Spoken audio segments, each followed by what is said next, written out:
Welcome, everybody. My name is John Horgan. I'm director of the Stevens Center for Science Writings. Before we get going, I have one event that I want to plug. On April 28th, 3 weeks from now, I've got a speaker, one of the most prominent oncologists in the world, Azra Raza from Columbia University, who will give a talk on whether we can eradicate cancer.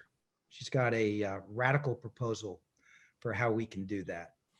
So I hope you guys tune in to that. As I said, 3 weeks from now. All right, so now for today's event. So 7 years ago, I think it was, I went to some event on the Stevens campus. As I recall, Alex, you can correct me if I'm wrong, it was related to national security in general. There were a bunch of talks. It was a one-day symposium. And there was one talk in particular that I found really interesting and entertaining. It was by this guy I'd never heard of before, this very young scholar named Alex Wellerstein. And I'm not sure exactly what he said, but I remember he was really smart and funny. And so I introduced myself to him afterwards, and we were talking about this and that. And I happened to mention that we had a job opening at Stevens for an historian of science. And Alex said, I might be interested in that. And he actually ended up applying for the position and he got the job. And I think that's probably my biggest contribution to Stevens in the 16 years that I've been at this school, is getting Alex to come to Stevens, because he's become a star since then. He's probably the go-to guy on nuclear weapons now. He's all over the media, especially after Donald Trump became president and everybody's worried about this maniac having his finger on the button and wanted to know, can Donald Trump start a nuclear war all by himself? And so Alex was answering this question. I can't say that he was exactly easing people's anxiety, but he had a lot of information about this issue. And he has lots of information about everything related to nuclear weapons. And he's really good at explaining things. And that's one reason why he's become famous, really. So anyway, today he's going to be talking about a brand new book. I've got it here with me, Restricted Data, which I just got it last week and I just started reading it and I love it. It's just chock full of fascinating information. And this is typical of Alex. Every time I talk to him, I learn something new. So my understanding is that he's going to tell us about some of the things in the book. I will have a couple of questions for him after his presentation. And then you guys out there can submit questions by chat, and then Alex will scroll through those and pick the ones that he likes. All right, so I think that covers everything I wanted to say. So Alex, take it away, and thanks for being here. Thank you so much, John. I was thinking about your story about me coming to Stevens. The funny thing is I went back to Washington where I lived and I said to my wife, yeah, it seems like they got doing some interesting stuff. Do you think I should apply for this job? And she was like, what could go wrong? Go ahead, right? Like, what are the odds you're going to get a job? And anyway, it worked out. So it's just funny how chance things, one weird conversation with John Horgan and drew a job to my attention, which I honestly did not know I didn't realize they had posted this job there. I'd never heard of Hoboken before I came here. I mean, it was very serendipitous. But anyway, that's where I am now. This is how it's been. I'm going to share my screen for the little presentation-y part of it. I'm Alex Wellerstein. I know many of you. Some of you I don't know, but I'm pleased to see in the names a number of different walks of life making their appearance, which is great. From students to former colleagues to people who have helped me out over the years, things like that. It's really wonderful to see you all. Thank you so much. I'm going to share my screen. You're going to see my dog for a moment. Do not fret. That is on purpose. All right. You should be able to see my dog. And now you should be able to see my presentation. There we go. So yeah, what I thought I would do is talk a little bit about the book. This is meant to be a sort of general audience talk. So for the scholars who are there, I'm not going to necessarily get into the nitty-gritty of the scholarship, though I'll mention some of that. And for the people who are more general audience-y, I hope you enjoy it as well. And we can, you can ask me anything in the Q&A after John asks me some things. This is what the book looks like. It is now available for sale. I've seen pictures of people who have it in the wild, not just me with like author copies, but it's out there now. I'm very pleased with the cover. I feel like the designer did a really good job of embodying the idea of a nuclear secret with this sort of multi-layers and things of that nature.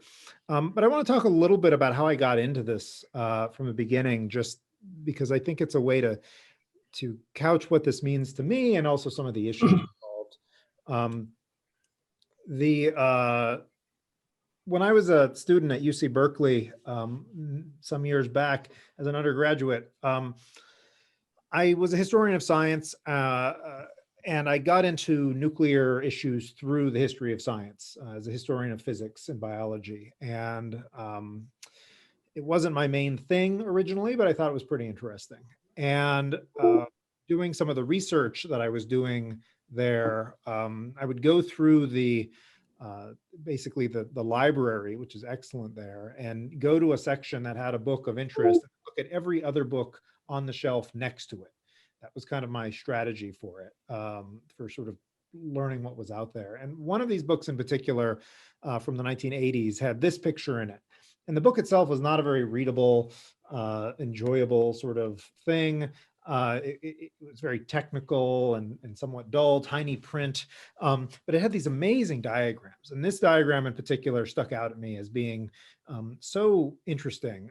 It's of the bomb that was dropped over Nagasaki, and it's sort of showing you sort of every part of the bomb. I mean, you can zoom in and you can really see the fine detail on this drawing. I mean, they really convey a sense of mastery and knowledge with this drawing that I was really struck by. And because it's of something that was, at least at one point, highly secret, and indeed some parts of this are still considered classified, I was really struck by the question of how real is this? What's true in this? What's not true in this? What's the reality versus what's the sort of reality effect where they've drawn it in these tight ways and it makes it look like they know things? How much of it is invented? How much of it is was secret at some point? And could we actually go through and say, here's where this part became non-secret, here's where this part became non-secret, here's where this part leaked out, things like that.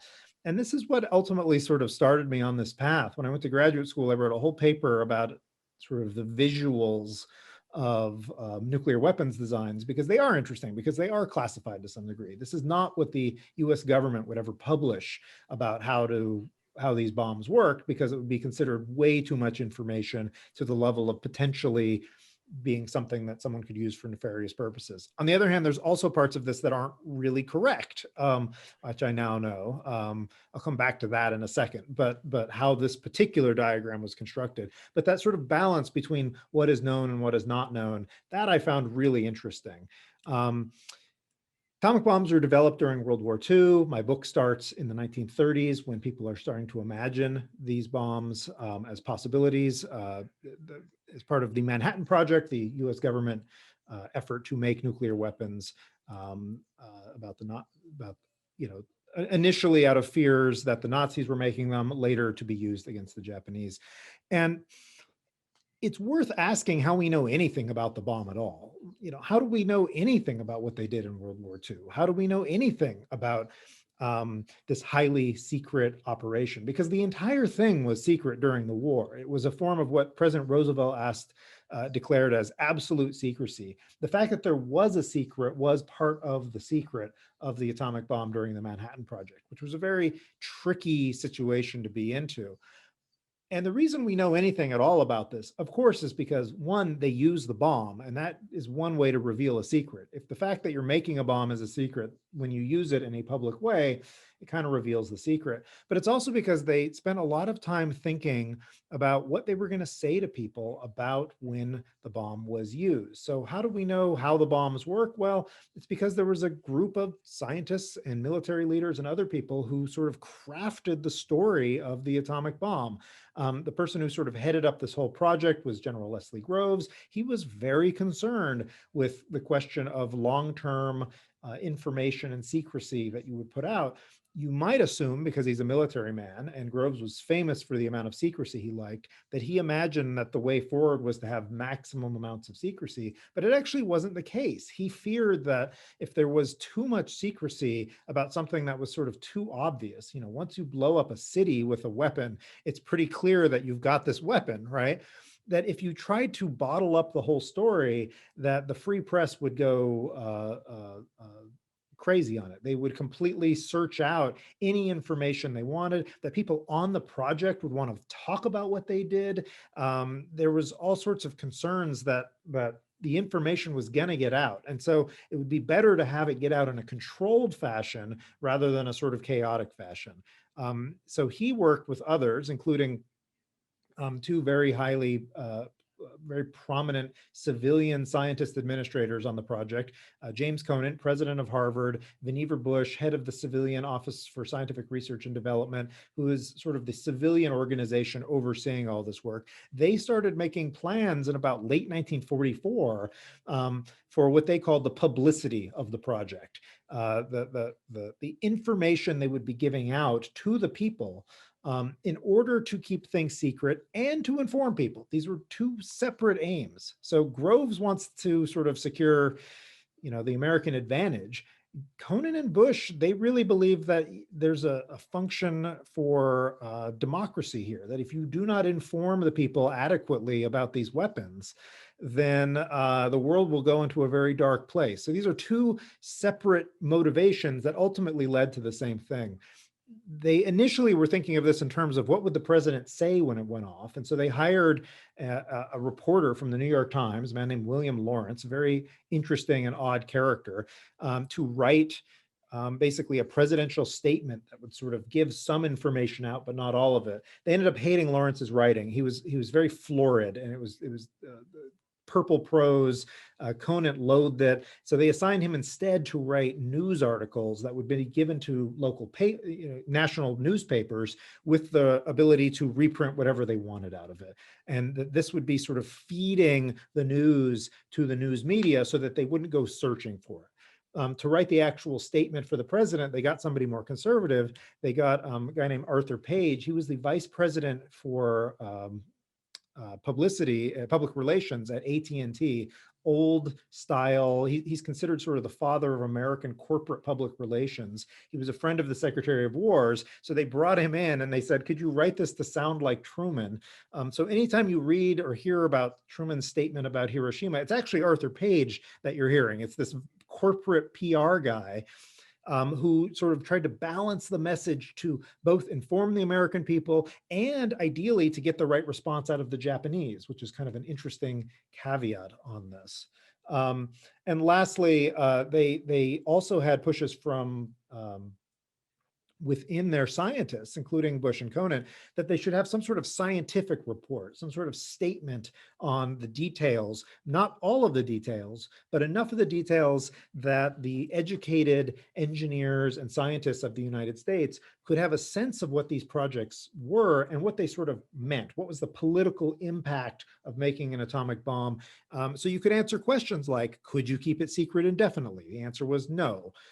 How hard would it be to make? So people wouldn't have to act on faith from the government. And this was a report that was generated by the head of the Princeton physics department, Henry DeWolf Smythe, with input from a major Caltech physicist, Richard Tolman, who was a friend of Einstein's and was also a sort of scientific advisor to Groves. And I just bring this up because I want you to see the multitude of people involved in this question of what do you release? You've got the military, you've got high-ranking scientists, you've got, relatively low-ranking scientists. Smythe is a lot, in a governmental sense, lower ranking.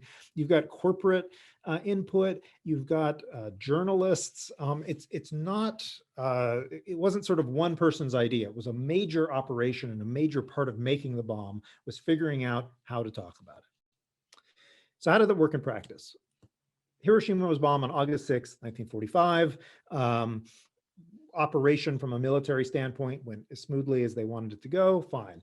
A few hours later, Groves got word back that this had been successful. And so they did, they put this whole plan into motion. First, they issued the official statement of the President of the United States, which again was written by Arthur Page. This was actually not issued by Truman. It was issued by the White House. Truman was still on a boat coming back from Potsdam.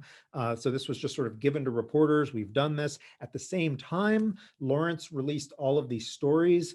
In the New York Times, they appeared, but all newspapers were given access to about a dozen of these stories about every aspect of the project that they could come up with. Profiles of the people who made it. Profiles of the sites where it was made, information about, what the theory of atomic bombs was. And of course, all of this had been vetted by the military and by censors and by people who were very concerned about what information was going out. But the goal was to make it look like a lot of information was going out. And a lot was, genuinely speaking. They were releasing a lot of information.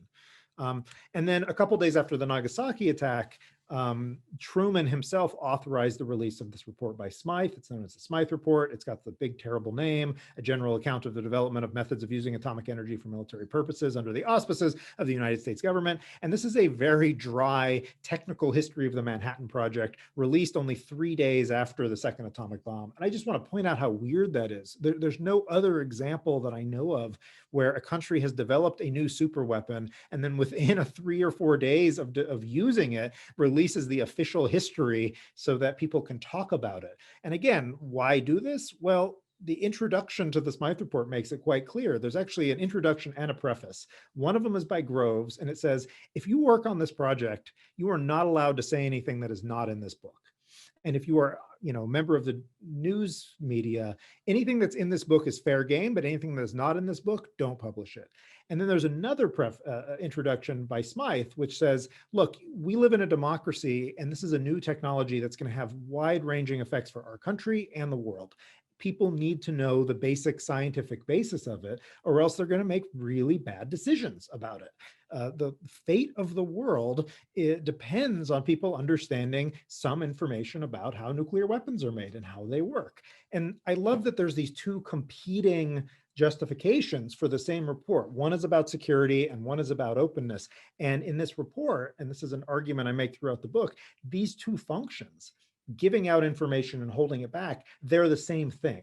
They're united. They are not opposites. They're just different sides of the same coin for them.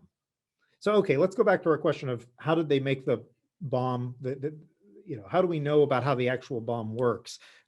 This is the information in the Smythe Report on the left, in the center there, about bomb design. This is one of the areas they did not talk about in the report in any detail. It was actually deliberately excluded. The obvious method of rapidly assembling an atomic bomb was to shoot one part of the fuel as a projectile and a gun against the second part of the target.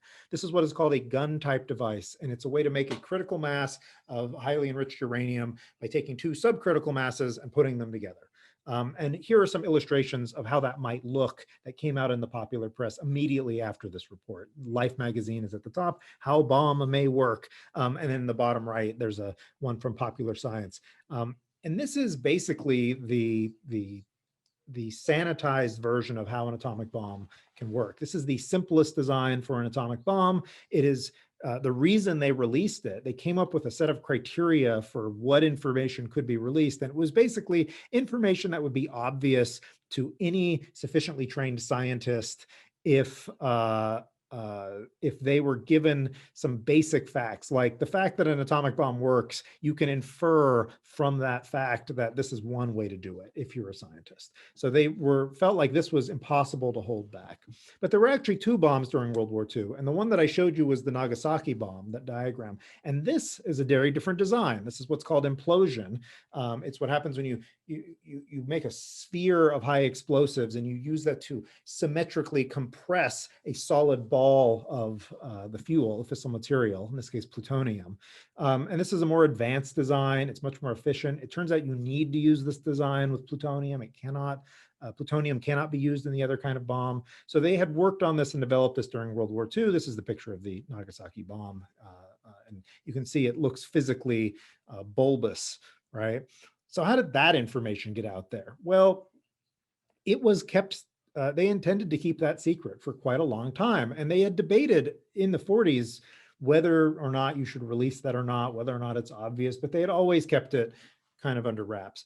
The way it came out is a sort of interesting story. So in 1950, using intercepted Soviet communications that were decrypted, and then also some old-fashioned detective work, they discovered that there had been a spy at the center of the project during World War II. This is Klaus Fuchs. He was a German scientist working for the British delegation, but he was also, it turns out, a communist, and he was giving everything he did to the Soviet Union. And they figured this out. They figured out it was him. They elicited a confession, and he told them that he had given away basically everything. Through his confession about who he worked with, they were able to identify another spy who was at Los Alamos, a guy named David Greenglass. David Greenglass did not know Fuchs. They were not connected with any way. These are two different instances of spies at Los Alamos. Greenglass also gave the Soviet Union information about the implosion bomb, even though he actually was not as scientifically trained as Fuchs was.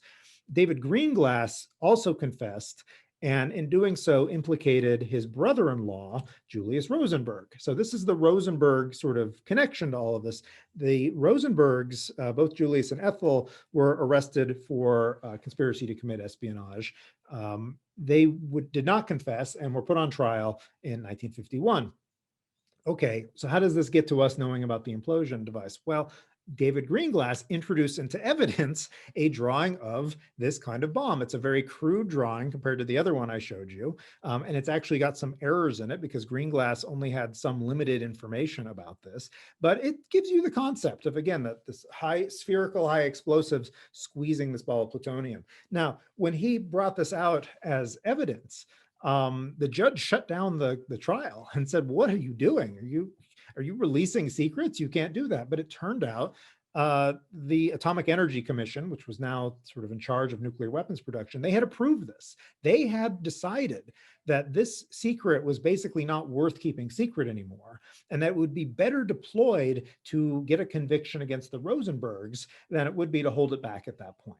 And so this had actually been sort of carefully developed by the prosecution as a strategy to release this once secret bomb design to convict somebody for having given away this very same bomb design. And it was reasonably successful. The defense prosecution didn't know what to do about this and basically tried to get it impounded into evidence. The Rosenbergs were convicted and were executed. The interesting thing for me is that the judge had sent all the witnesses out while they were hashing over whether giving this away, publicly was a good idea. And he eventually invites them back in and he says to the reporters, "Well, I'm going to let you see this, but you should really use discretion. Don't report on this too loudly. This could be very dangerous, etc." And of course, like immediately front page news in every newspaper is atom bomb secret described in court. And immediately you start to see pictures of versions of what Greenglass described. On the left is Life magazine, which gives you a sort of, again, not totally correct, but a very basic version of how this would have worked. And you see one on the upper right there in Popular Science. I love the article on the right from Popular Science because it's got a bunch of pictures of different bomb designs, and it's sort of self-aware that they're not totally sure which of them are right. Here are pictures of atom bombs, none of them accurate. Well, some of them are more accurate than the other, but what they mean by that is these are all speculative. right? And to me, that's a really interesting aspect. There are some things declassified, like facts, like the way in which the basics of implosion. That was declassified in 1951. The details were not. Those came out over the years in bits and drabs, drips and drabs. And some of this is speculative. And there's this interesting thing that's going on between the sort of world of classified information and then the rest of us on the outside, and a sort of unavoidable temptation to sort of want to figure out how these things work that we're not supposed to know, and also to sort of speculate on them somewhat wildly. And so to get back to that original diagram, years later, after first seeing it, Chuck Hansen, the guy who wrote the book, his papers are at the National Security Archive in George Washington University. And there is a whole folder on how they made that diagram. And it's all of the reference materials. And you can go through. One of them is from Richard Rhodes's 1986 Making of the Atomic Bomb. One on the bottom left is from a book from the 1960s about Oppenheimer. One on the bottom right is a book about the Trinity test. There's some photos from museums. And you can see that he's compiling all of this information, some of which is speculative, some of which is based on real photographs, some of which is based on written accounts. These are all, you can see that each of these diagrams differ quite a bit in how they depict this sort of fundamental thing. And Hansen was sort of creating a sort of composite bomb out of them. So this is Hansen's own initial drawing of it, of all the little pieces of the bomb that he put together. And this was given to a technical artist who had the skills of, making isometric, finely made engineering diagrams. I got to talk to that technical artist. He was very suspicious when I called him up one day and asked him if he's the guy who made the bomb and drawings. And, he was very uncomfortable with that, but we talked about it and he saw that I was not, the CIA or anything like that. And he told me that the way he made it look so good was by drawing it about 4 times its original size and then having it compressed down. And that's what gives it that fine, detailed look. And in his words, it was, though there's some real information here, he wrote that this bomb design drawing advertises an accuracy it does not have, which is, I just love that phrase. But anyway, that's sort of how you get to this situation. There's a genealogy that reaches back from the beginning of the Manhattan Project, stops in the middle for some spies, and then other information. And I really love that aspect of nuclear secrecy. It's not a simple thing in the United States. It's always a very complex historical story that sometimes is very mundane and sometimes is, involves these major issues like the Rosenbergs or something. So if we were looking at like, what does this story encompass so far about nuclear secrecy? Issues of power. People are interested in knowing about these bombs. Even I, right? When I'm sitting in the library and kind of amazed at the diagram, it's not just because it's well drawn, it's because this thing symbolizes something powerful, right? It's almost like if I know how to draw it, I'm borrowing some of the power of nuclear weapons. That's a little bit misleading, obviously, and we can see how me having a drawing of a bomb does not give me an atomic bomb, obviously, but it's hard to avoid that connection with knowledge and power. There's a mystery to it for those of us on the outside. It's interesting to see something that you're not supposed to see or that you think you're not supposed to see. In some cases, these things are totally declassified and people overestimate the amount of mystery to it. But there is this sort of frisson you feel, oh my God, a secret. I'm seeing something dangerous. There's a lot of speculation. People love to imagine where there's a vacuum of information. A vacuum of information spawns all sorts of theories, ideas, conspiracies, what have you. That's a very potent force politically. And importantly, in this example, we're also seeing the free press is playing a big role. You're talking about newspapers, you're talking about reporters, you're talking about the fact that it is in some way, with all of its constraints, a free press, right? In the United States, it is not that easy to muzzle journalists. If this was the Soviet Union, you could just muzzle the journalists. The Soviet Union was not worried about their journalists speculating about how nuclear weapons designs might work. The United States is, because we have a sort of historical commitment to openness and transparency and things of that nature. And to me, that's what makes the story of nuclear secrecy in the United States especially interesting. This is a place where there's always a tension going on. If this was a totalitarian country, secrecy would be a lot less interesting because it would just be the norm. And that doesn't mean that you couldn't find interesting things to say about it. You could, but it does mean that you wouldn't have that tension of a sort of demand for release and transparency and things like that. And you wouldn't have limitations on the power of the government to control things. And to be sure, secrecy thrives in the United States despite all of these things, but it's always under tension. And occasionally the secrecy fails for reasons that are sort of inherent to that essential tension, whether it's the free press being very hard to silence, whether it's entrepreneurs leveraging their sort of private capital against the sort of big government, and that works really well for some people. You would be surprised, even when the press is basically working with the government, there's still that tension. And to me, those tensions are what are interesting. If the free press was totally free, it might not even be as interesting as the fact that they are sort of mostly free, but there are constraints in various ways. So anyway, just to very briefly, I don't want to talk for too much longer because I want to get to the part where we can do Q&A, but I want to give you an overview, what's in the book, what does it cover, because it's not just about drawings, unfortunately. I break the book into a couple of major parts. I'm just going to very briefly, one sentence, lead you through the different parts of the book, but it is spanning from 1939 till about the present. It's actually even a little earlier than 1939 parts. Secrecy and nuclear secrecy starts as something that scientists propose. Leo Zillard is the most famous of these. Zillard very early on began to worry about nuclear weapons, just when the science was sort of just barely feasible. And in fact, he was worried even when it was a little bit infeasible. He was ahead of his time in that respect, that he attempted to get other scientists to stop publishing about nuclear weapons and nuclear physics in this area out of a fear that it would motivate the Germans to have too much interest in it right before World War II. This self-censorship campaign did not succeed.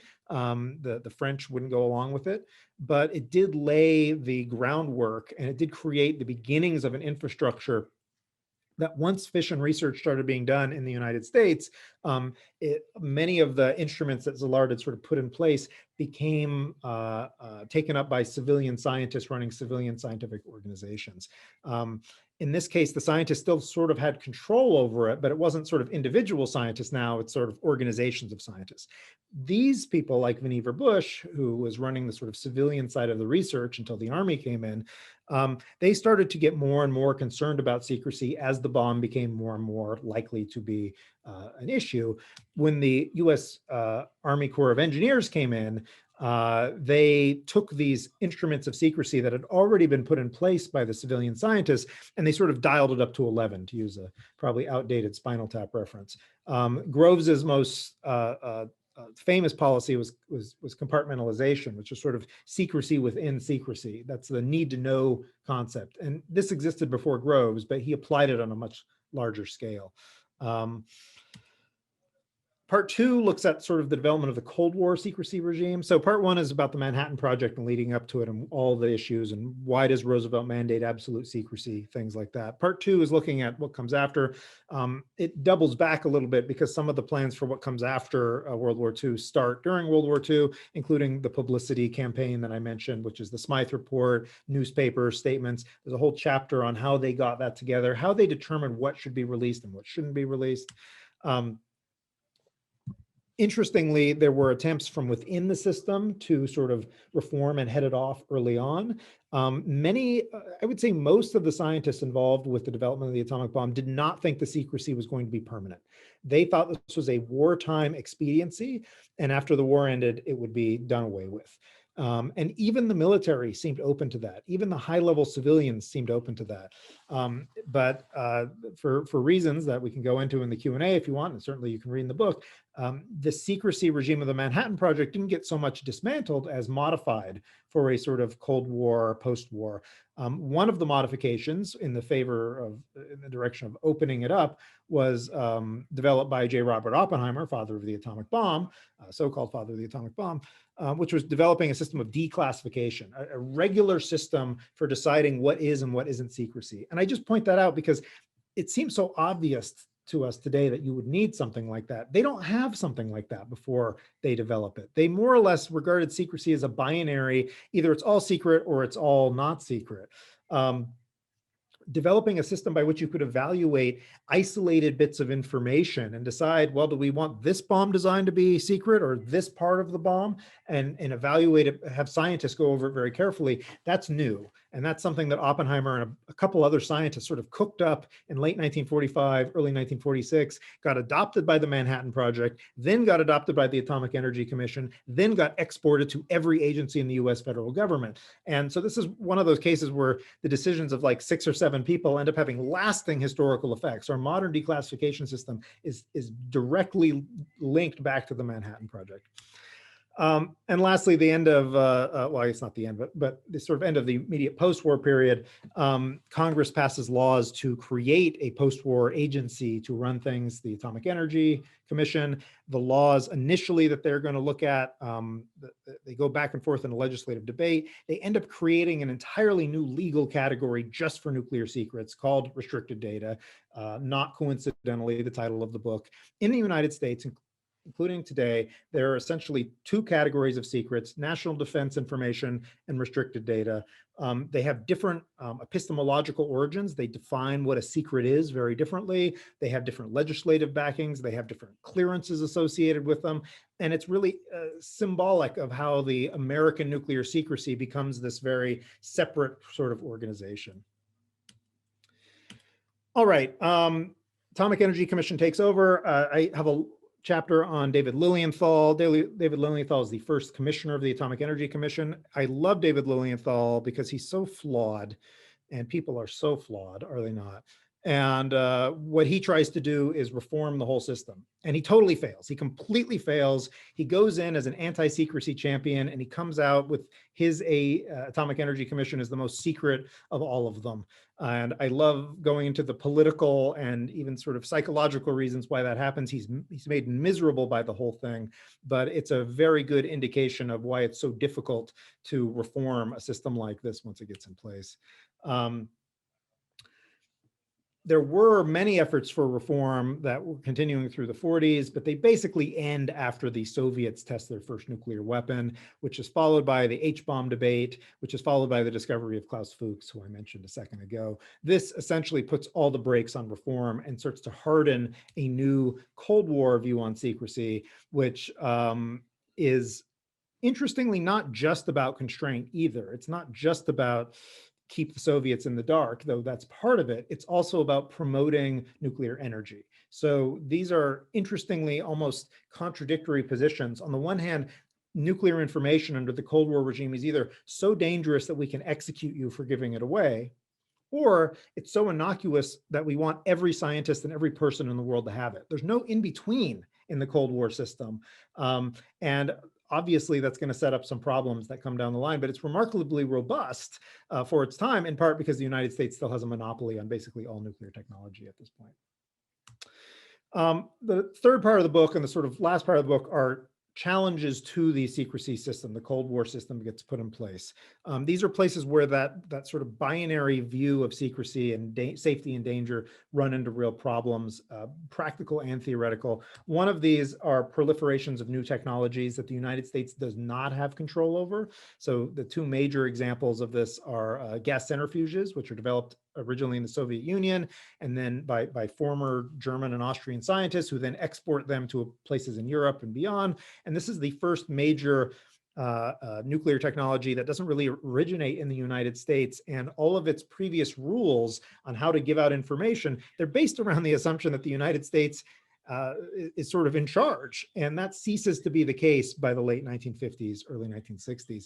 The other example I look at in detail is laser fusion, which is a specific type of fusion technology that has a lot of key similarities to how hydrogen bombs work. There are entrepreneurs in the late 60s and early 70s who try to basically patent and privatize this to make money. And this causes a lot of friction within a system that is in theory supposed to support private industry, but is also supposed to support secrecy, and it finds contradictions there. I also talk about new threats that emerge in this period. Terrorism as a threat emerges in the 1970s on a big scale. Nuclear terrorism as sort of a specter. And it seems to challenge the assumption that secrecy can work. The basic argument of the people who are worried about nuclear terrorism is it doesn't take secrets to make a crude nuclear bomb. All of the information is out there. The only way you can control the atom is by controlling the physical aspects of it. So it becomes deployed as an anti-secrecy argument.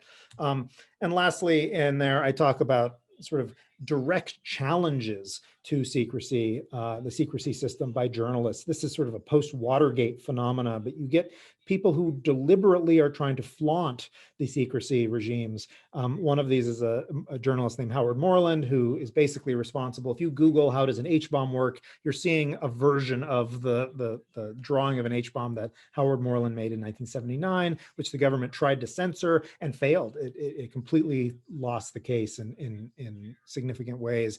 And in trying to censor it, it inadvertently validated what Morland was saying. Hansen, the guy who drew that complicated bomb I showed you at the very beginning, he's one of these kinds of people. He's trying to performatively show you secrets in order to, maybe for activism, maybe for personal ego. It's complicated, but it's like sort of using the allure of secrecy against the secrecy system, which I find really interesting. And it's something that exists today, and you can see it on the internet these days.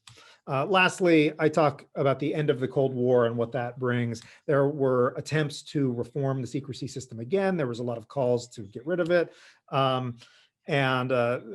Under the Clinton administration, there was an attempt to make some major reforms, but it didn't really succeed, in part because it turned out to be very easy to take an apparent reform and make it look like a vulnerability. There were fears of, Chinese spying and things like that. So, and in the very last conclusion, I talk about, what are the implications of modern technologies for nuclear secrecy? How does the fact that information has become so much more easier to transmit implicate the ways in which we might try to control it?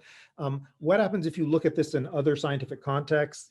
Are there lessons from nuclear weapons that we could bring over to emerging fields of biotechnology, computer science, what have you? And then also, we live in a world in which we simultaneously are criticizing secrecy and simultaneously embracing it. One hand does one and one does the other. And is that sort of our new normal? Is that what we're going to be sort of stuck in? Probably. Okay, last thing I'm going to say, and then I'm done talking, and then we can open this up. Like, what are my big points in a nutshell from this book if I was going to make one slide?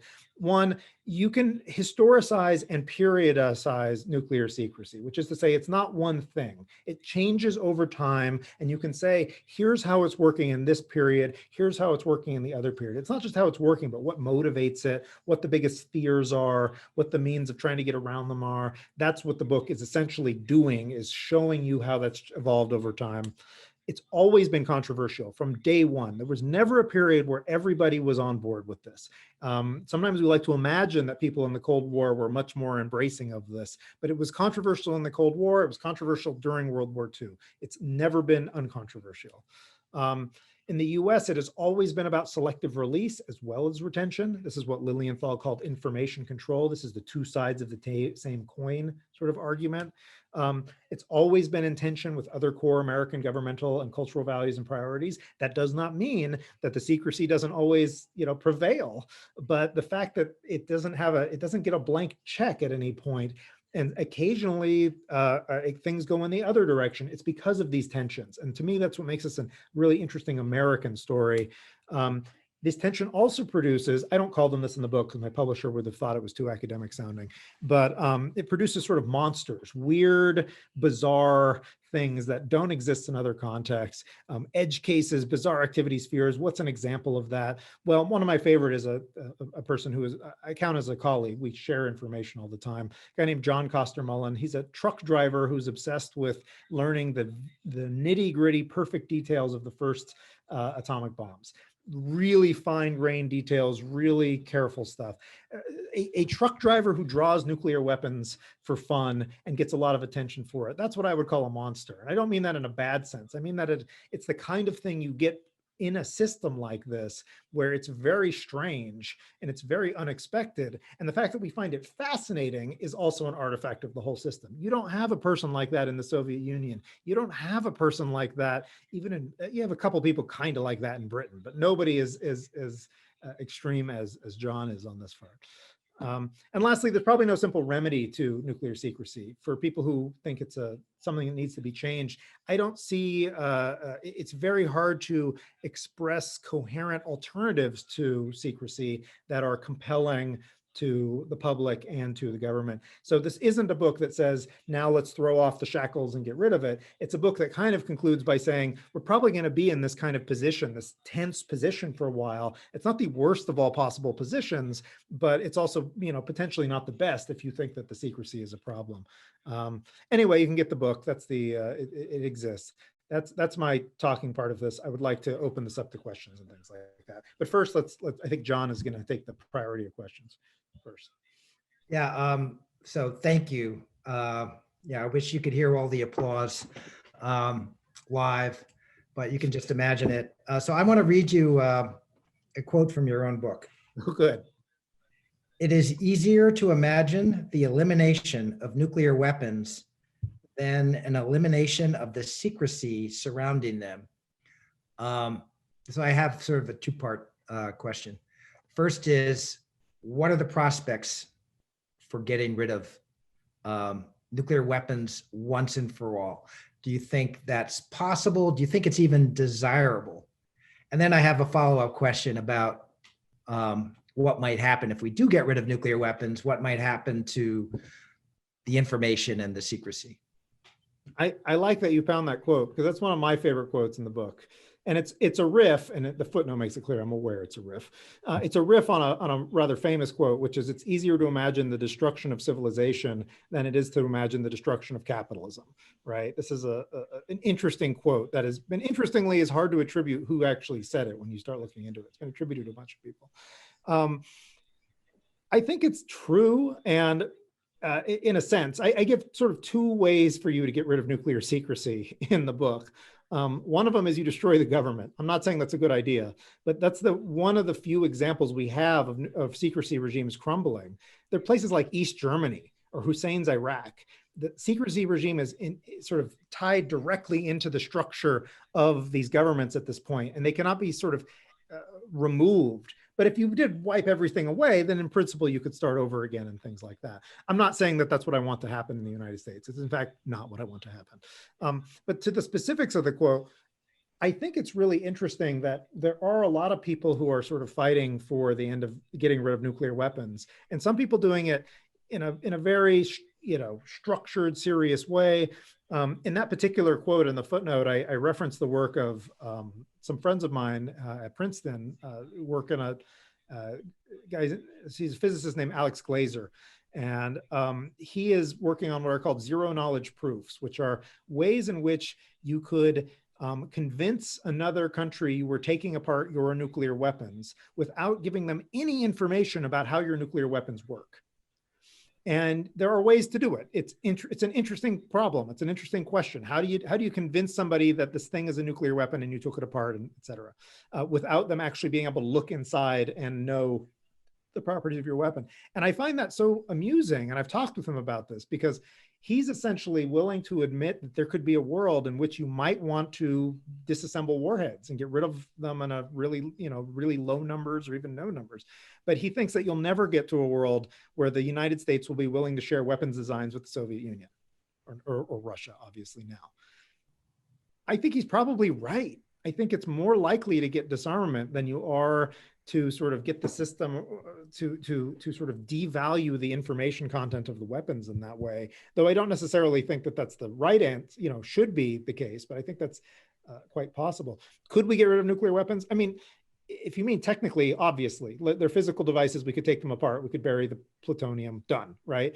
Politically, I mean, at the moment, it looks pretty hard, but you could imagine, I don't think it's going to happen tomorrow. Could you imagine in the lifetime of the human civilization that we get to a point in which nations feel like these weapons are not necessary for their security? Sure, right? Using whatever you could imagine a lot of possibilities if you're imagining a very long time horizons. Would it be a better world or worse world? I don't know. And I don't think really anybody knows. I think there would be some things that would be better about it, and there might be some things that would be worse about it. And it depends on how you get to that stage where you feel like you don't need them for security. I'm not a fan of just saying, I wish all the bombs would just be gone tomorrow. That would be very destabilizing. It might be a better situation, but it might not be. I am a fan of saying, look, let's come up with a structure in which we don't feel like we're in existential danger and they don't feel like they're in existential danger. And if that's conditions are somehow satisfied, we can get rid of these weapons. There's also conditions in which we could get rid of the weapons would probably be bad ideas. Like if the United States took over the entire world and ran it as a gigantic nation, you wouldn't need the nukes at that point. That isn't necessarily an ideal situation, but you can imagine these things, sure. Okay, one more question, and then you can take questions from chat. So you mentioned that there are concerns about secrecy and information being too available related to biology and the possibility of creating biological weapons. There are these ideas that the COVID-19 virus might have escaped from a lab in China that was working possibly on defenses against viruses. This is a pretty long-standing debate over how open we should be when it comes to this kind of biological research. I just wonder what your thoughts are on that. Do you think we're too open now, that we need more restrictions? Where do you come out on that? Well, let me put it this way. There's a lot already out there. If we were in a situation where there wasn't stuff out there, it would be a different conversation. If we were saying, should you put the sequence of the Spanish flu on the internet, then that would be an interesting conversation to have. But it's too late. It's on the internet. You can look it up. Should we put polio on the internet? It's too late. Polio's on the internet. And I'm not saying on the internet like we can all use this, but we are at a stage in which it is not impossible to take computer code of DNA on the internet and put it into an actual virus. This isn't future technology. They did this 15 years ago. I mean, it's been done. It's very hard to do at this point. It's not something that you can do on your spare time. It takes the world's top virologists to do this kind of work. I'm not trying to like hype it up as scary, but like in some sense, you can't do secrecy once the information is widespread, right? So in that conditions, when I talk to people who are in synthetic biology, what I always say is, look, if you're going to publish it on the web and publish open, that's fine. You can do that. But you better make sure it's not easy to take that and translate that into a problem. I can give you a diagram of a nuclear weapon, and it's not going to be a problem, John, because you don't have any plutonium. I know this for a fact, right? If you did have plutonium, maybe it'd be a problem, but I know that you probably don't have any plutonium, right? So it's not an issue. But you don't need plutonium to make viruses. You do, at the moment, need a lot of expertise. But the basic chemicals and stuff are pretty common biological, chemicals. So my argument to these people is, don't make it that easy. If we end up in a world where every university can take code off the internet and put it into a biological 3D printer and print up your custom virus, that's going to be a really scary world, because it does not take that many disgruntled graduate students. They don't even have to be like murderous. They just maybe want to turn everybody blue. I don't know, whatever, right? You could imagine these kinds of things happening if it's as easy as like pushing a button. So that's the kind of analysis I do. It's not so much, secrecy can work under some conditions. It doesn't mean it's necessarily the best idea, but for secrecy to work, you basically need to be a through line from the information to the technology. And depending on the technical details of the technology, that may or may not exist. Let me give you another example. Computer viruses. One of the issues with computer viruses is the information is the technology, right? So if you get infected by a virus, you can decompile that virus, and now you know how to make the virus, right? This came up when the United States and Israel probably used the Stuxnet virus to destroy centrifuges in Iran, whatever it was, 10 years ago, something like that, right? 2009 or something, 2011, whatever it was. Stuxnet is now known. You can look up how to do that. Is that necessarily bad? Well, it turns out it's a little harder than just having the code. But in using the code, they've also revealed, they haven't just revealed how to do it, they've given you the tools to do it. And so in that area, say with computer stuff, secrecy is that there's no material constraint, right? It's not even about having the best skill or having the plutonium. It's just pure information. So in a field like that, you want to be very wary. If you discover a way to destroy everybody's computers, you don't necessarily want to put that out there. On the other hand, the computer scientists will tell you, look, if your only security is hoping people don't learn it or find it, that's not going to work that well, right? So the computer scientists, actually, many of them advocate being as open as possible, knowing that in the short term, there might be problems, but putting it all on the internet is what's going to get these companies to patch their security things and wrap it up. I just bring these up as different ways in which secrecy can and can't work. And it's not a blanket answer. It depends on the sort of question of how does the knowledge relate to the result? And with nuclear weapons, the reason why there's been so much secrecy is because people have assumed that the knowledge directly translates into a result very easily. But in practice, it's actually arguably not that important to have the secrecy. What's important is making sure people don't get the fuel for the bombs, for example. So anyway, those are just some examples of this. Thank you. All right, do you want to? Yeah, I'll go through some of the questions. And here's what I'll do. I'll call your name and say if you wanted to ask your question verbally, or I can just read it in the chat, but that doesn't feel as fun. So why don't we just start, Sandy Cameron. I like your question quite a bit. I don't know if he can unmute himself, can he? I think we. Oh, maybe I can unmute him. Here, I tried. Hi, Doctor. I asked a couple of questions. I'm not sure which one you're asking about. The one about Oppenheimer? Yeah, that's a good one. Yeah. So the story about his experience with declassification as told in American Prometheus was really pretty interesting. And his push to try and get people talking about tactical bombs instead of weapons of mass destruction, and the Strategic Air Command's battle with him, and like that all seems like really driven by secrecy. And I'd love to hear if you talk about it and your thoughts. And I'll shut up now. No problems. It's a great thing. Oppenheimer is one of the really central characters to the book.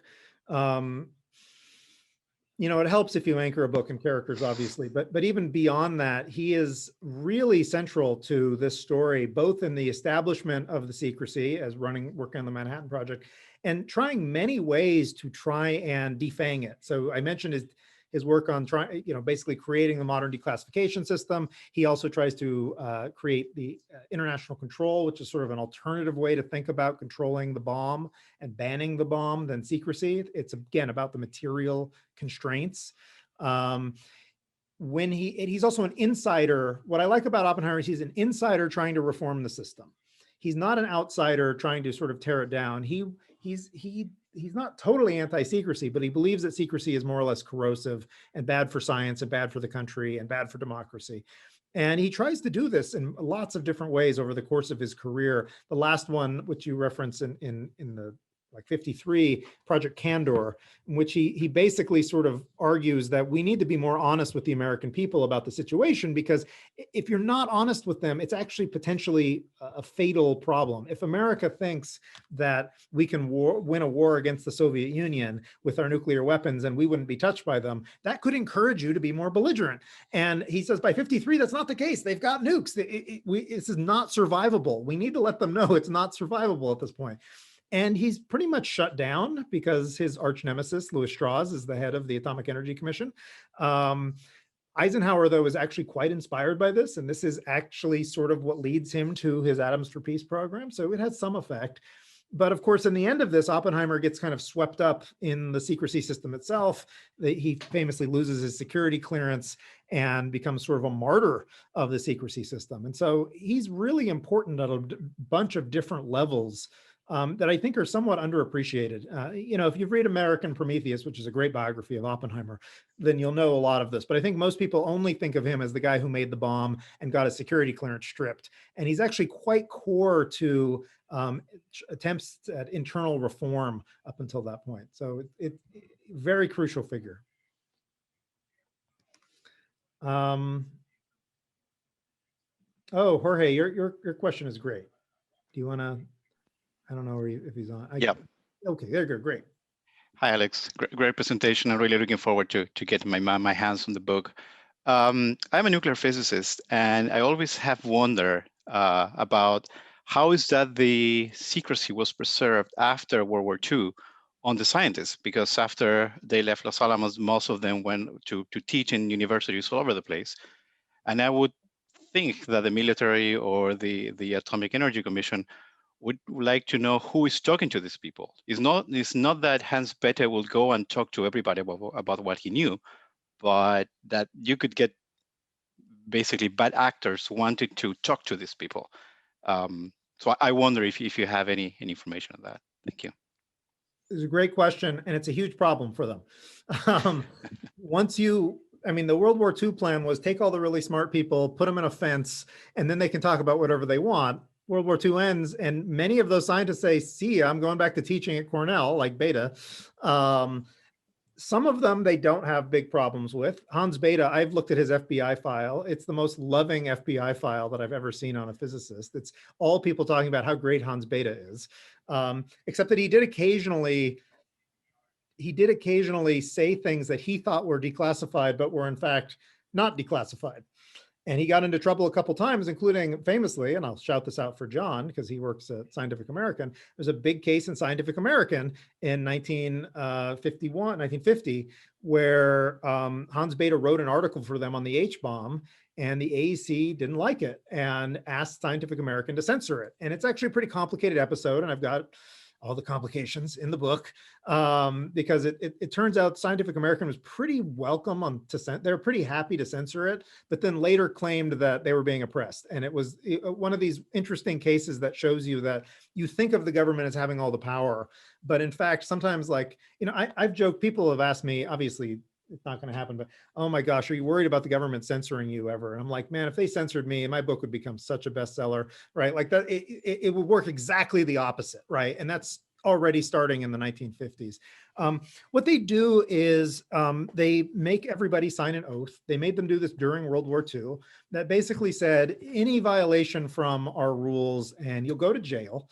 My favorite part about the oath that they made the scientists, they had a special oath just for the scientists, which not only said you'll go to jail, but it also said your scientific reputation will be void, which I really love, that you're like swearing on your scientific reputation to keep secrets. It's such a funny addition that they added just for the scientists. They did for people who were, interestingly, often people who were a little bit questionable, they kept them in the system, even if they didn't really use them for much, because they thought that cutting them out of the system would actually be more of an inspiration for them to be a problem. So one of the examples of this is Philip Morrison, who was also at Cornell with Hans Bethe. Philip Morrison had a very long career as a science popularizer and is a pretty well-known figure. They thought he was a communist. They might have been right. I've read his FBI file. He does some communist-y things, right? He wasn't a spy as far as anyone can tell, but he was probably a communist. And they actually judged that it was better to have him with a clearance and on their payroll than sort of floating out in the world, so that they could sort of keep reminding him every so often of what his responsibilities were. And in fact, they didn't take away his clearance until they had judged that basically everything he knew was already out there. So after they declassified the implosion device, which was the big thing he still knew about, they dropped him from the payroll and they said, you know what, you don't know anything interesting at this point. But they lamented this. And there's a whole section in the Cold War. I call this the peaceful atoms, dangerous scientists, right? The scientists became the vector of fear that they had, because once you learn something, you don't unlearn it. And these congressmen would occasionally say things in the record on their private conversations like, I wish we could just cut that information out of his brain, right? I wish we could just go in there and suck the secrets out. And there's a cartoon I use for the Oppenheimer affair, which is a picture of Oppenheimer. And he's got like a cage on his head that says top secret. And I felt like that sort of visually summed up that fear. But the answer was they didn't have any easy way to do it.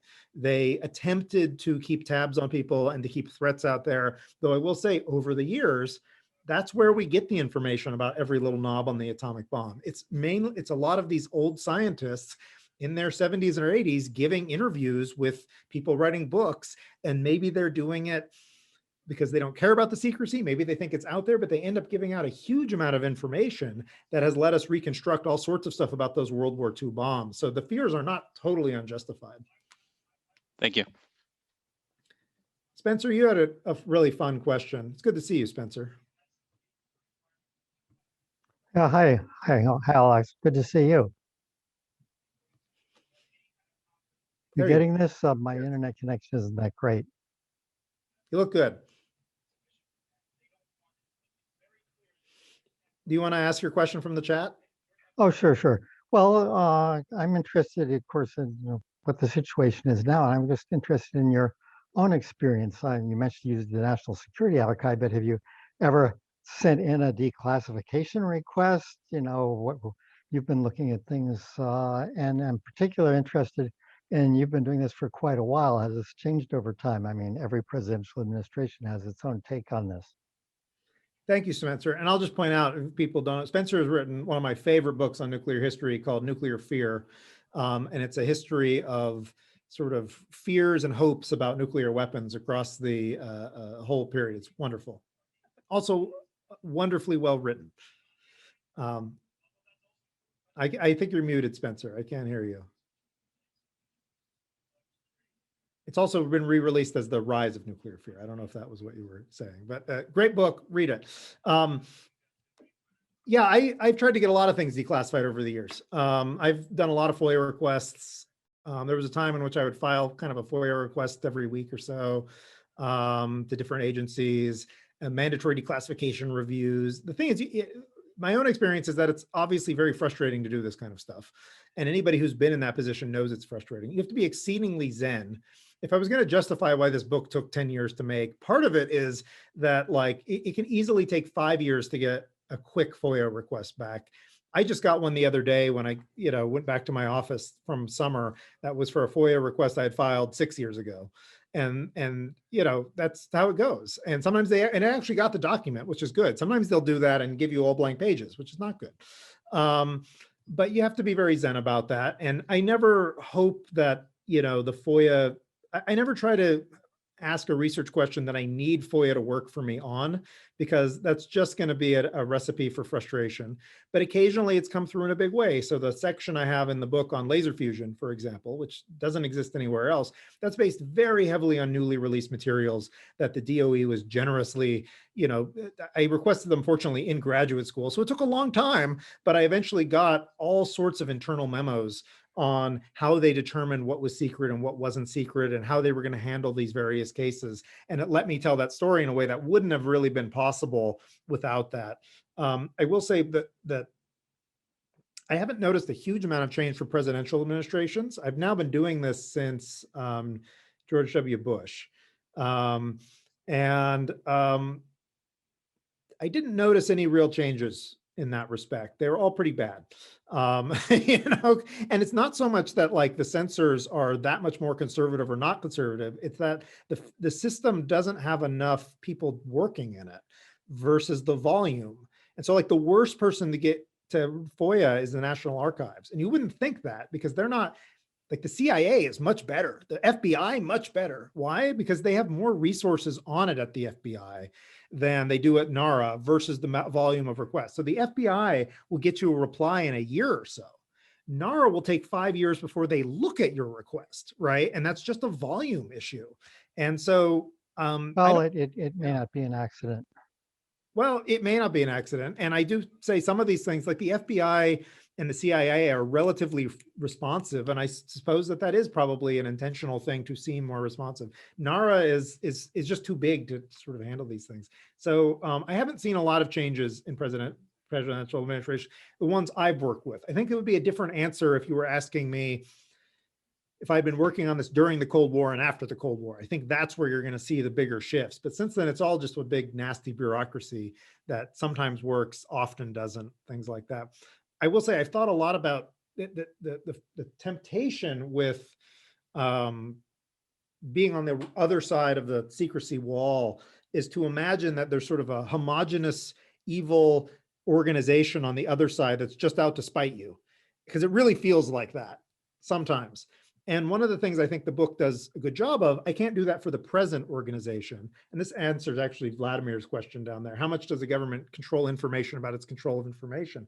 The answer is, for historical stuff, not that much. So I can actually get quite a lot of data on how they did declassification in the 40s, 50s, 60s, and 70s. That's really easy to get information on. And that's what the sort of book is based on, how they did that. It's much harder to get at 80s, 90s, 2000s. That stuff is still relatively under wraps. Some of those people are still alive and administrators, et cetera, et cetera. But for the older stuff, you actually can give the censor a face, right? The guy who is censoring the Hans Bethe article is named James Beckerley, and he was the head of classification at the AEC, and he didn't love it. And I have his notes where he says, no, this is secret, and then he reduces it. Now, maybe we can get away with this, and maybe if you just change it to this word. He actually is not a big lover of the secrecy system, and he quits the AEC after the Oppenheimer case because he's kind of disgusted with it. And being able to give the censor a face, I'm not trying to empathize with the censor, but I feel like it gives us a little bit more depth and keeps us from just feeling the position we feel as frustrated researchers or frustrated citizens. I think I answered Nicholas's question already about gene editing stuff.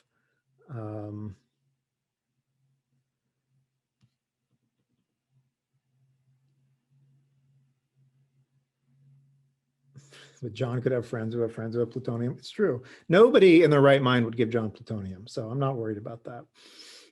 Except me. Maybe I would, just for the fun of it. I don't want plutonium. Yeah, that's what you would say, though, if you did want plutonium. Michael, do you want to ask your question? Michael Dola? Sure, thanks. I'm wondering what the relationship is between secrecy and the kind of the point at which it was obvious that duck and cover was not a viable option. I know you've talked about the switch over from the atomic to the hydrogen bomb age, but I wonder if you talk at all in the book about the protest movement, which my understanding, my like little understanding is that it was a big, in New York, there were people that were protesting those like what is it, like lockdown, I mean, in the age of lockdowns, the people were not everybody was going along with the program. That was part of the unraveling. So sorry to kind of like muddle it, but maybe you could speak to that relationship between secrecy and civil defense. Thanks a lot. It was a really tricky one because the civil defense people in theory need both to have accurate information about weapons effects and to be able to tell people about it. Because if you can't do that, what's the point, right? And the civil defense people, again, just to clarify, these are the people who are trying to tell Americans what to do if the bombs fall and how to survive. The problem was the civil defense people were not given accurate information for a lot of that time. And even when they were given information, they weren't allowed to share all of the information. And so they were in quite a bind. And it's one of the things that gives me some sympathy with the civil defense people because they're not dealing with an ideal world in any respect. And so it's easy to go back and criticize many of these things, but they have very selective access to some of this information as well. Civil defense is one of the reasons why they declassify certain things about weapons, though. So it is one of these, if you think about like, why do you want things out there? Okay, democracy, fine. Okay, scientific research, fine. Civil defense is a big push for that because if you don't really understand how the fallout plume is going to work, right, then you're not going to build a good fallout shelter. You're not going to take it seriously. So I would just say it's a very tricky sort of, it is a tricky relationship, though it's a largely one-sided one because it's about what information was given to the civil defense people.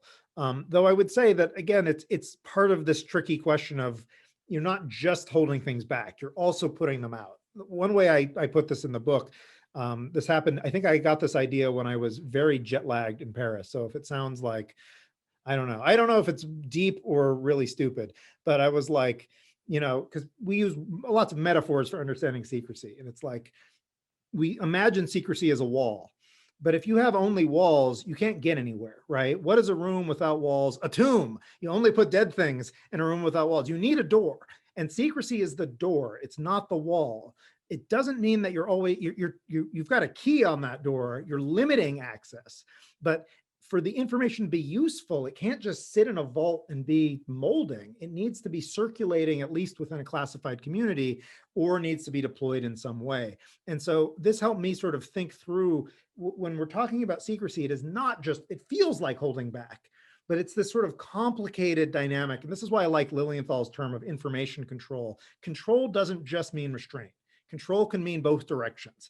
And they are very invested in this from the Manhattan Project forward. How do you modify that direction? And I say from the Manhattan Project, even in the times in which they weren't allowed to say anything about the bomb, they were realizing that if you said absolutely nothing to journalists, the journalists would write a story about how you said nothing to them. And that would draw more attention to it than if you gave them something to go on. So anyway, it's a great question.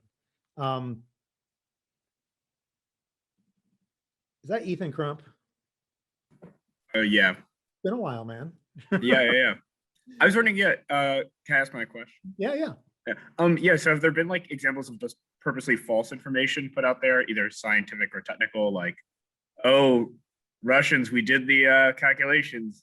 Turns out you need 10,000 tons of plutonium to do this. Better not try. Like, have there just been like fault to like throw out people's attempts? That's a great question, Ethan. Ethan's a former student. When did you graduate, Ethan? It's been a while. 2016. That's great. It's good to see you. So there were some attempts during the Manhattan Project to put out misinformation, not about how to make a bomb, but like whether we were working on one. But they were very nervous about this. And I just like to highlight this. They didn't want to really do it. Why? Because if something looks fishy, it's going to attract a lot of attention, right? So you put out fake info and you think they'll be fooled, but they might realize it's fake info. And from that fact, be able to figure out what it is you think is so important.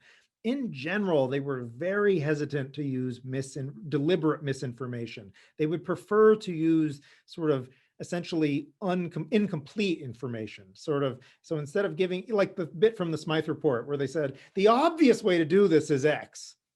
They didn't say that was the only way to do it. They didn't say you can't do it this way. They put out just enough that pretty much everybody grabbed the bait. A few scientists, though, read through it. There was actually a case in 1945, a bunch of scientists in Philadelphia who did their own research and figured out like, no, you could probably use implosion, and it created a huge problem for them as a result. And they did succeed in censoring their book, but it took several years, or censoring that section of the book, getting them to not publish it. But part of it is this thing. So are there other examples of this? There are allegations in the public community that some information that is out there may be incorrect. There's some like provocative warhead designs that are like available on the internet if you're into that kind of thing. And where like many of the people, this is one that supposedly is a British warhead design. And it looks like superficially plausible for like an advanced thermonuclear warhead, but there are people who basically argue that this is not the case. This is probably fake, that the details are probably not realistic. How would you know? I don't know, right? That's one of the things that is interesting to me about this is how would you know a sufficiently advanced warhead design from misinformation? If you want this, Google Greenpeace nuclear weapon design. You can look at it at your own detail. But I find it really interesting that this is one, there's a few others. There's a picture of a warhead that's very provocative, a very small warhead. It's on Wikipedia. This is not like high-level secrets. It's of a nuclear artillery shell, and it's got like a guy's finger in the shell. And there's a whole group of people who think that this is just like fake, that this was made up and put out there to confuse people about warhead design. Is it? I don't know. I found no evidence of this, but I think it's really interesting that we don't know. And it's also one of the things that's hard to know.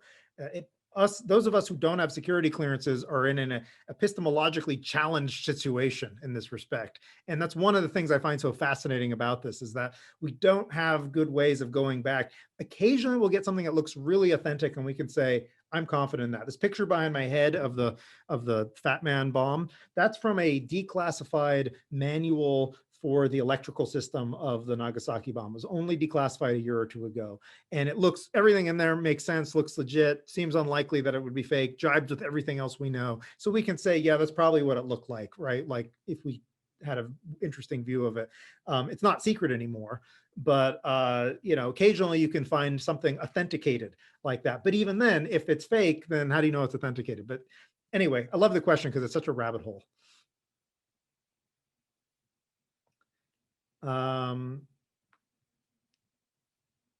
Just looking real quick, make sure.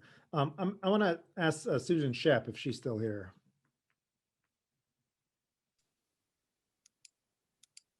Hey, Alex. I've always been fascinated about concerning the Rosenbergs and the trial. I vaguely have vague memories of people protesting against the trial and against the sentence of the Rosenbergs. Was the information that Julius Rosenberg allegedly passed to the Soviet Union, was it already out there? Or was the information that he allegedly passed, or did he pass, was minor rather than really relevant to the Russians getting the bomb? So interestingly, that seems like one question, but it's actually like three interesting questions, right? Which is, no, it's great. And I want to point this out. Whether the information helped the Russians get the bomb is a totally separate one from whether it was major or minor, because they had other sources of information, and also there's a complicated relationship between their spy information and them making a bomb, which is a separate topic. It's not clear that espionage information radically changed their timetable, for example, even if much of it was useful, it would have been useful, but it turns out their timetable wasn't set by scientific research. It was set by acquisition of uranium ore, which was a separate issue. But the Rosenbergs, so they were well, Julius was not Ethel, but Julius was the sort of courier transmitter figure for David Greenglass. Greenglass gave information that wasn't necessarily out there, but it wasn't very sophisticated. It wouldn't have really, it's basically a concept. Implosion. He had a couple other concepts he gave them too, which they didn't release at the trial, that are a little bit more illustrative, but they're like slight variants, right? You compare that to somebody like Klaus Fuchs. Fuchs was a theoretical physicist with basically a perfect memory. And he was able to give them exact dimensions of all the components, like from scratch. He designed some of the components, right? Like he was very deep into the project.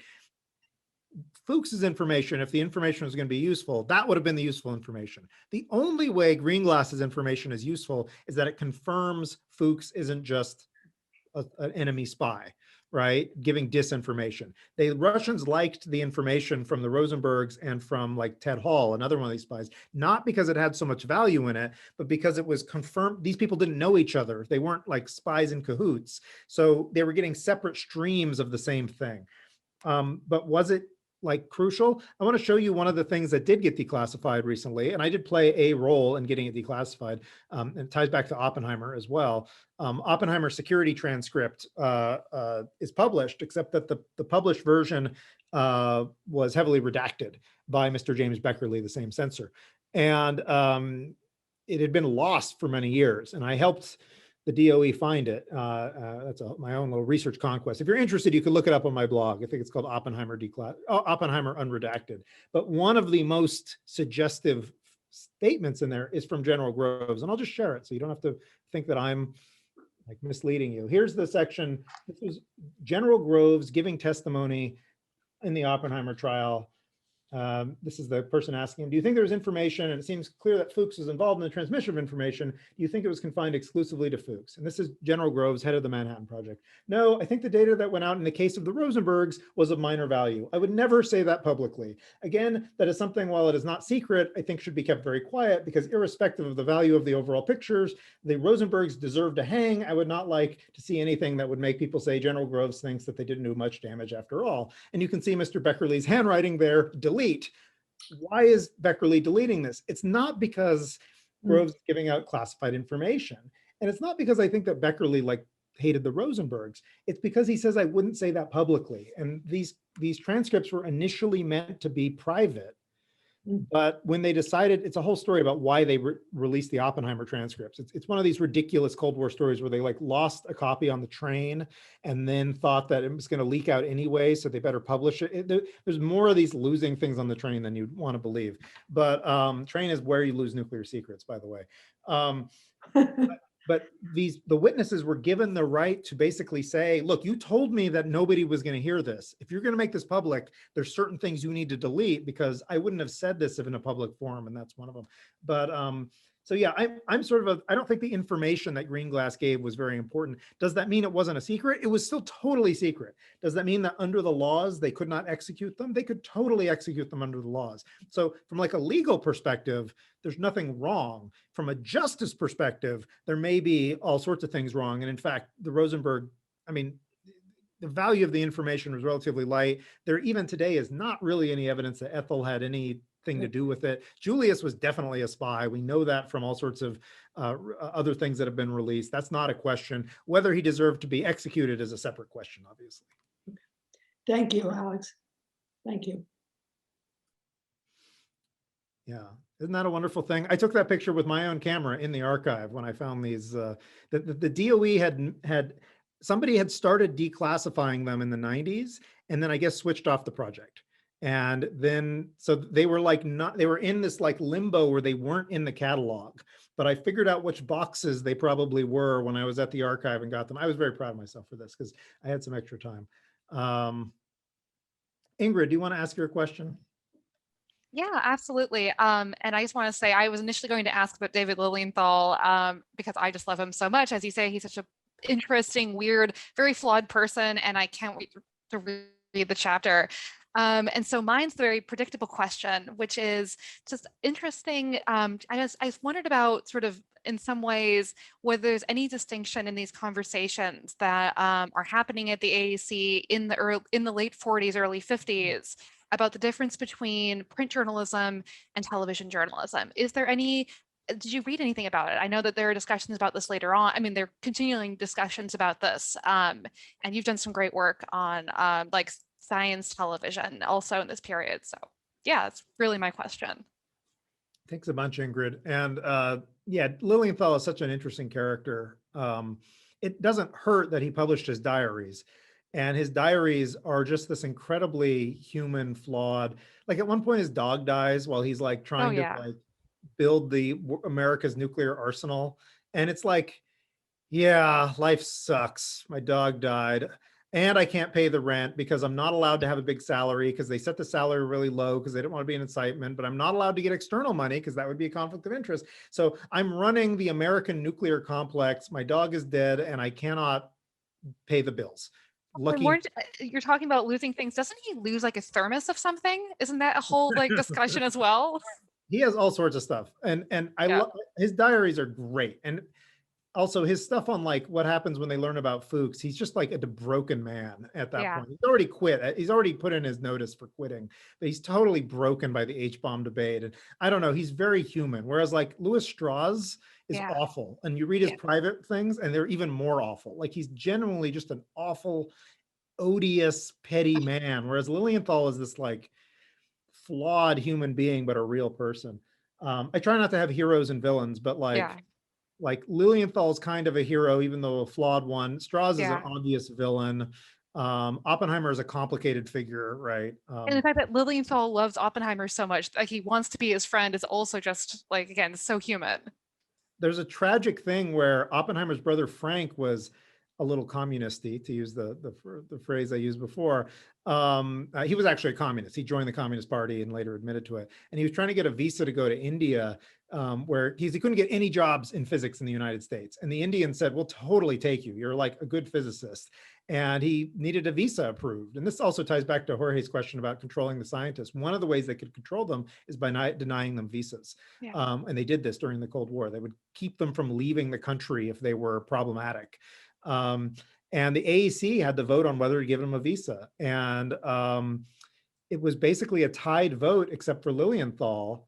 And he felt that he couldn't vote because he had a conflict of interest because he was friends with Robert Oppenheimer. And so it ended up going towards denying him the clearance and he had to become a cattle rancher. In the end, Frank Oppenheimer created the Exploratorium and is beloved by millions before he died and did not, unlike his brother Robert, drink himself to death. So like in the end, I think Frank's life trajectory worked out better, but you could see that that would look pretty bleak at the moment. Anyway, conversations, you know, I don't really think I've seen them anything where they talk about television in this way. The one area that they come up that's not print is radio. And they only learn about radio because they subscribe to services that will transcribe the radio, right? And so they will get information after the fact about these things. There's a way in which they seem to regard television and radio as much more ephemeral, right? Like it isn't something you can easily re-access later and double check. And so I don't think they give it quite the amount of scrutiny they do print stuff, because you can take the print thing and circulate it and evaluate it. Yeah. There is only one instance that I can think of off the top of my head in the sort of early Cold War period where television really was a problem. And it was it's how the H-bomb secret leaked. No, excuse me, not the H-bomb secret. It's how the H-bomb debate leaked out. They were having a debate over making the H-bomb in late 1949, but it was a totally secret debate. And then in November 1950, a senator went on basically a quiz/debate show called, I think it was called like the People's Court. And the conceit of it was that you would be like arguing in front of a judge, right? And the position they were arguing on was secrecy. Is there too much secrecy in the American atomic system? And the senator said there is not too much secrecy. We need the secrecy, because if we didn't have the secrecy, you would learn that the scientists are building this thermonuclear weapon that can destroy everything. And they would tell everybody this, and it would be a huge problem. And then, God, everybody would be freaked out. And people, wait, what? And this ends up in the newspapers a couple days later and becomes the like opening up of this debate. And that's my favorite example. And I spend some time in the book trying to like, what is this? What's going on there? Is he confused? Does he not know what he's saying? He was pro H-bomb. Was he deliberately leaking the information? He got in huge trouble with Truman and the other members of Congress, but it's the only place where I can think off the top of my head of television coming in. And it's a funny one because the AEC didn't notice it until it came out in transcripts. So there's a sort of delay there between them. They see print stuff in real time. They see other media later. So. Oh, that is so cool. Thank you very much, Alex. Maybe that'll be the final question, because we're at 4:30 and I know John had something to do and we've been going for a while. Thank you so much for coming and listening to me talk and talk and talk. Thank you, Alex. That was amazing. Really appreciate it. And thanks everybody for coming and asking such fantastic questions. And if you want to know more, there's a whole book you can read. So I heavily recommend you check it out. You know, I hope it's satisfying.